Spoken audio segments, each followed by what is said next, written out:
ನಮಸ್ಕಾರ, ನೀವು ನೋಡ್ತಾ ಇದ್ದೀರಾ ನ್ಯೂಸ್ ಫಸ್ಟ್ ಲೈವ್. ನಾನು ಸಬಾ ಹಕೀಂ. ಪ್ರಮುಖ ಸುದ್ದಿಗಳನ್ನು ನೋಡೋಣ. ಮೊದಲಿಗೆ ಹೆಡ್ಲೈನ್ಸ್. ದಾಖಲೆಯ ಬಜೆಟ್ ಮಂಡಿಸಲು ಸಿದ್ಧತೆಯಲ್ಲಿರುವ ಸಿಎಂಗೆ ಟೆನ್ಷನ್. ಸಿದ್ದರಾಮಯ್ಯಗೆ ಕಾಡ್ತಾ ಇದೆ ಮಂಡಿ ನೋವಿನ ಚಿಂತೆ. ಬಜೆಟ್ ಮಂಡನೆ ಸಮಯಕ್ಕೆಲ್ಲ ಪೂರ್ತಿ ಗುಣಮುಖರಾಗೋ ಭರವಸೆಯಲ್ಲಿ ಸಿಎಂ.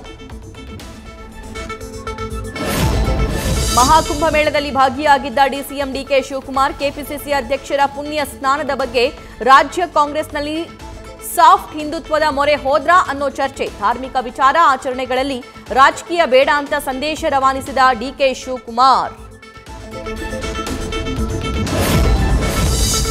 ಪಕ್ಷ ವಿರೋಧಿ ಚಟುವಟಿಕೆ ಹಿನ್ನೆಲೆ ಯತ್ನಾಳ್ಗೆ ಮತ್ತೊಮ್ಮೆ ನೋಟಿಸ್. ಕೇಂದ್ರ ಶಿಸ್ತು ಸಮಿತಿ ಕ್ರಮದಿಂದ ರೆಬಲ್ ನಾಯಕರಿಗೆ ಟೆನ್ಷನ್. ಭಿನ್ನಮತ ಸಹಿಸಲ್ಲ ಅಂತ ತಟಸ್ಥ ಬಣದ ನಾಯಕರಿಗೂ ಸಂದೇಶ ರವಾನಿಸಿದ ಹೈಕಮಾಂಡ್.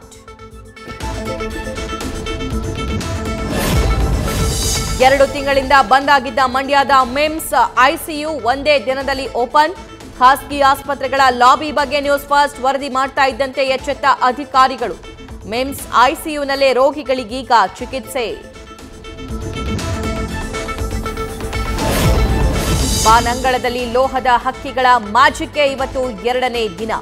ಮಧ್ಯಾಹ್ನ 12 ಗಂಟೆಗೆ ವೈಮಾನಿಕ ಕಸರತ್ತುಗಳ ಪ್ರದರ್ಶನ. ಆಹ್ವಾನಿತರು ಎಡಿವಿಎ ಪಾಸ್ ಇರುವವರಿಗೆ ಅವಕಾಶ. ನ್ಯೂಸ್ ಫಸ್ಟ್ ನಿರ್ಭೀತಿಯಿಂದ ನಿಮ್ಮ ಪರವಾಗಿ.